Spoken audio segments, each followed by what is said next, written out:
masyarakat sudah bisa menggunakannya dan kemudian masyarakat lain bisa melihat potensi bola itu seperti apa. Sejauh itu Bang Sori.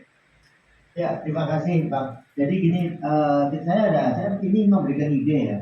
Jadi kita akan mampu kalau Abang ingat di tempat temannya Pak Gede, Desa Timur, itu kan beliau bisa melihat jumlah warga yang dengan golongan berdasar golongan darah tertentu kan ya, golongan darah dan resus darah tertentu dalam radius tertentu itu. Nah, mungkin saya yakin kita nantinya bisa juga membuat, bisa nanti ingin tahu berapa wisatawan yang masuk ke Sibolga. Itu bisa Pak. Itu bisa, bahkan kita bisa membuat aplikasi dalam radius 20 km ini ada berapa wisatawan juga kita bisa Pak. Itu pergerakannya secara real time kita bisa bikin itu. Kemudian data ikan, data segala macam, walaupun ini agak bukannya jangka panjang ya, tapi jangka menengah ya. Kita harus sama-sama rajin dan koordinasi.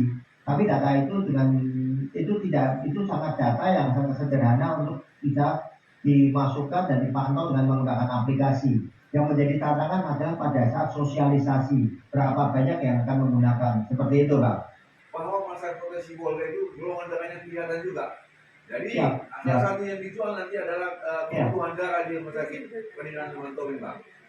Boleh. Jadi nanti saya akan tindakan rekor muri untuk rumah sakit Sibolga sebagai rumah sakit pertama yang bisa mengetahui lokasi golongan darah secara real time.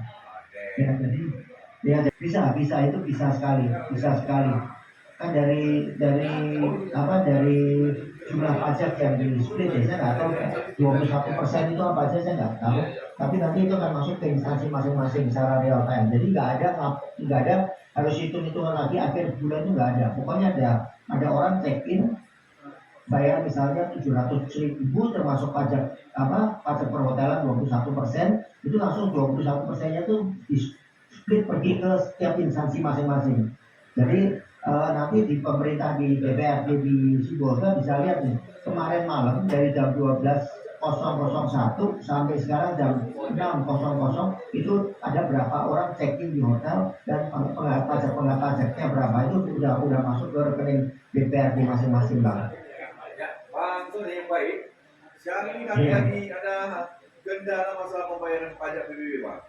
Bisa nggak kira-kira aplikasi itu masyarakat ini ketahuan tidak membayar pajak PBB-nya, jadi keputusan pemerintah bisa mengulinya, kan ini belum beres urusannya ini. Nah, saya yakin bisa, cuma saya kan tidak tahu prosedur dari proses dari pembayaran pajak PBB. Tapi saya yakin kalau saya nanti belajar, kami pasti bisa memberikan solusi. Belum membayar PBB-nya, pokoknya ada tergambarkan ini rumah ini. Oh bisa itu bisa sekali. Terbayang, saya udah terbayang caranya. Terbayang ya. Sangat terbayang. Titik kuning ya kelihatan deh Bang. Bukan seperti itu. Jadi misalnya gini, saya di satu kelurahan ada 5.000, ada 2.000 kakak lah, misalnya gitu ya. Kan dia harus bayar kan. Nah itu nanti di comment centernya kelurahan nanti akan saya